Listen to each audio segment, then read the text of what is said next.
मुल्क भर में कोरोना के मामलों में थोड़ी सी कमी वाक़ई हुई है। पिछले 24 घंटों के दौरान 38,900 से जायद नए मामले दर्ज हुए हैं। 43,000 से जायद अफराद सेहतियाबी हुए हैं, जबकि 219 मरीजों की मौत भी हुई। मजमूई तौर पर बात की जाए तो 4 लाख से जायद एक्टिव केसेस हैं, जबकि मुल्क में अब तक 4,40,000 से जायद कोरोना मरीजों की मौत हो चुकी है। आज मुल्क में 1.25 लाख लोगों को टीका देने का टारगेट मुतय्यन किया गया है। पीएम मोदी ने इसे बड़ी कामयाबी से ताबीर किया।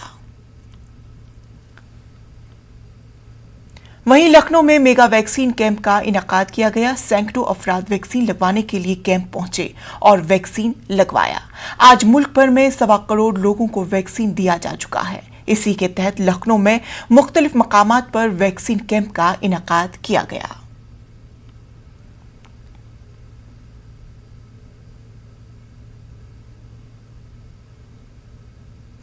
मरकज ने कोरोना वैक्सीन की शिनाख्त के लिए